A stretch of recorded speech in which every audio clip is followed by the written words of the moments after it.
очередной наш ролик. Сегодня будем коптить вот такой вот подчеревок, грудинку. Вот такие вот и кусочки шикарные взял. Вот. Так что сегодня мы его будем готовить к копчению, засаливать, провяливать и в конечном итоге коптить. До этого я снимал видеоролик тоже по копчению грудинки, но это было на даче, это было в прошлом году. Ролик получился такой немножко как бы в усеченном виде.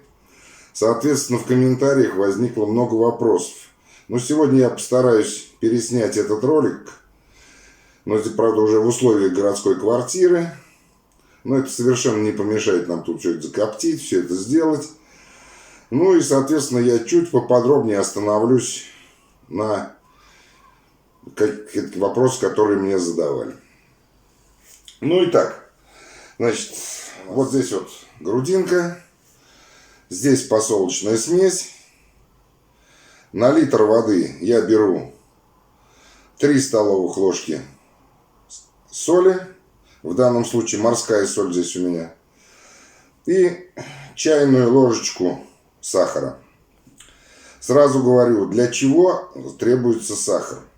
Сахар является антагонистом соли. Соответственно, в процессе засаливания в соли и в сахаре, во-первых, мясо становится немного мягче. Это уже замечено неоднократно. И, во-вторых, вкус тоже замечено, уже пробовали, улучшается. На вот такое количество мяса нам потребуется 1,5 литра воды. Я уже налил здесь воды. Соответственно, соли на 1,5 литра воды, естественно, больше. 4 ложки соли столовых и 2, чуть поменьше чайных ложки сахара. Все это заливаем, в воду опускаем, хорошенько перемешиваем. И сейчас будем сюда укладывать наши кусочки. Также хочу остановиться на вопросе таком. Меня спрашивают, почему в рассол я не добавляю никаких специй. Специй я действительно не добавляю, и это принципиально, потому что я считаю, что любой какой-то посторонний запах, кроме копчения, в частности запах каких-то специй, копченого мяса. Если вы хотите как-то изменить запах, аромат вот этого копчения, можно, например, добавить в опилки, в щепу, например, корень можжевельника. Тоже будет такой оригинальный запах. Можно, например, добавить щепу вишни. Пикантный такой запах получается. Если добавить щепу абрикоса, к примеру, вкус получается такой с небольшой кислинкой. Щепа яблони добавит цвета, насыщенности нашего копченого изделия. Для себя я использую 1 часть дуба или бука и 3 части ольховой щепы. Вот это для меня это оптимальный вариант. И цвет получается очень красивый, и вкус копчения получается такой приятный, ненавязчивый. Ну и так. Все мы тут размешали. На часть вопросов я уже ответил непосредственно. Потом следующие какие будут вопросы мы рассмотрим в процессе уже окончательного копчения. Сейчас нам это надо все плотненько уложить. Крышечкой закрыли. И отправили в холодильник на сутки. Встретимся через сутки. Ну и вот как итог нашего копчения. Вот такие вот вещи у нас получились. Вот мясо прям на срезике. Замечательное, красивое. Вот такая вот вещь. Делайте. Пробуйте. Все очень вкусно. Ну и в какой-то степени полезно. Добрый вечер, дорогие друзья. Прошло больше суток, как я засолил наши кусочки, но тут дела непредвиденные.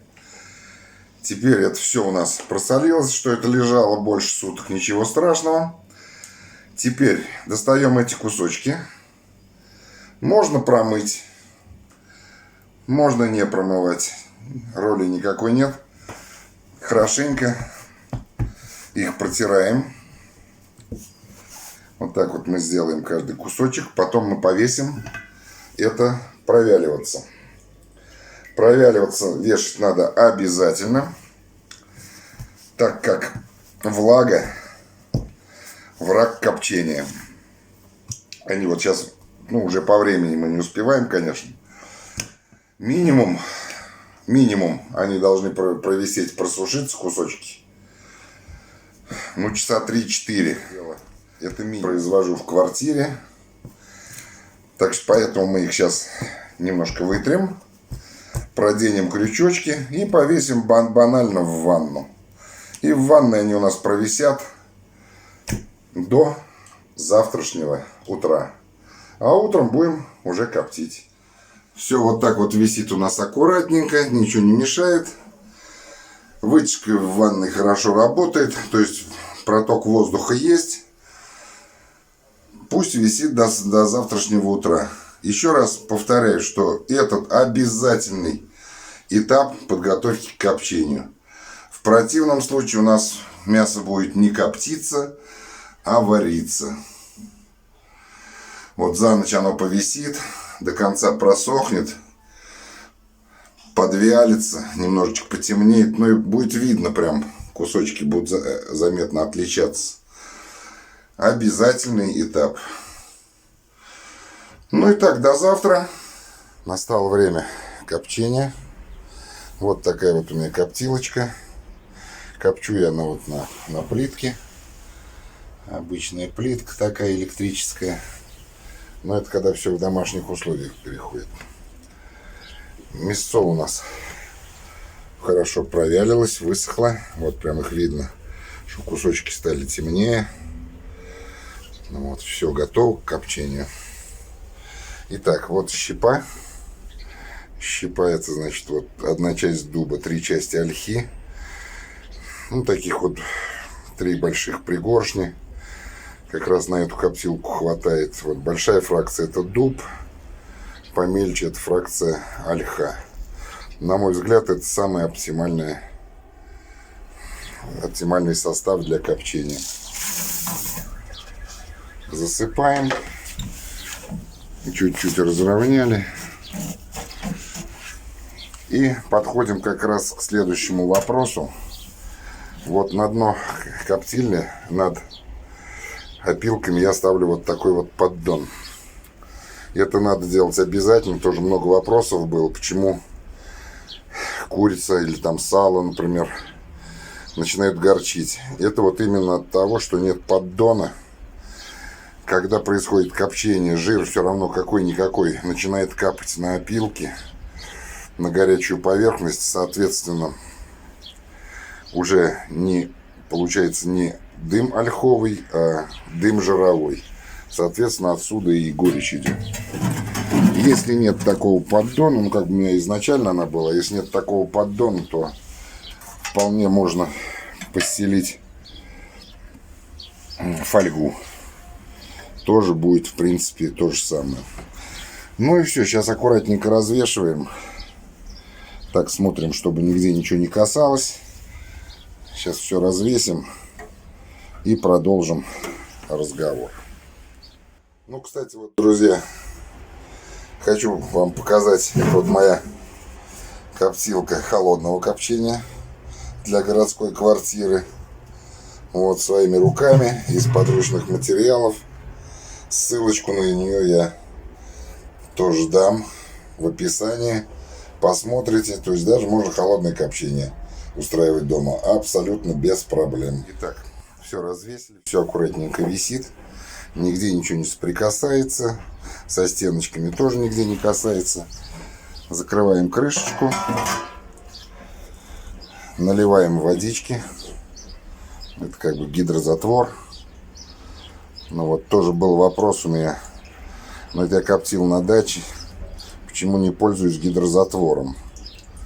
Ну, на даче, я так думаю, что на природе там, в принципе, это совсем не обязательно гидрозатвором пользоваться. Но, коль скоро я копчу вот сегодня в квартире в своей, на балконе, то, значит, нужно обязательно, чтобы дыма не так уж и много было. Ну, все. Сейчас подключаем. И приблизительно время копчения будем отсчитывать где-то про 1,5 часа с того момента, как вот из этого отверстия появится первый дымок. И все. Вот с этого момента отсчитываем где-то приблизительно 1,5 часа. Встретимся через некоторое время. Прошло около часа. Дым очень хорошо идет. Сделаем контрольный визуальный. Вот. Вот какая красотища у нас. Ну вот как раз еще где-то покоптим с полчасика. Как я и говорил, 1,5 часа. Ну где-то еще полчаса будем коптить. 1,5 часа прошло. Пора доставать нашу копченость. Ой, ой. Вот такая вот вещь у нас получилась. Сейчас дымок весь выйдет. И еще один немаловажный этап. Обязательно после того, как все закоптилось, надо будет вывесить, ну, хотя бы на часок, чтобы ушел этот вот резкий запах дыма. То есть как бы вывесим на проветривание. Немножечко еще потемнеет мясо. Но вот это вот проветривание надо сделать обязательно. Вкус изделия нашего только улучшится. Такая вот красота у нас получилась. Идеальный цвет, идеальное копчение. Так что все это можно себе позволить. Такие вот деликатесы. И в условиях городской квартиры, прямо на балконе. Дыма не так много. Подводя итоги нашего ролика, нашего копчения, делаем выводы. Первый и главный вывод, что влага – это враг копчения. Вот все упало. И в рассол добавлять специи я считаю нецелесообразным. Специи, на мой взгляд, убивают запах, аромат копчения. Далее. Этап проветривания и провяливания после засолки. Обязательный этап. Опять-таки, лишняя влага в коптильне. Это ухудшает результат. Мясо будет вариться, а не коптиться. По поводу щепы. Щепу используем сухую, как она есть. Не надо замачивать, не надо ее выдерживать в кипятке. Опять-таки возвращаемся к тому, что влага лишняя – это враг копчения. Время копчения. Время копчения. Здесь каждый подбирает именно под себя. Под свою коптилку, под свой там источник тепла. То ли это будет плитка, то ли это газовая плита, то ли это на костре можно и делать. Время копчения зависит от многих факторов. Это и мощность нагрева, и конструкция коптильни, и погодные условия даже могут влиять. Ну и так, кому понравился мой ролик, ставьте лайки, подписывайтесь на мой канал, пишите комментарии.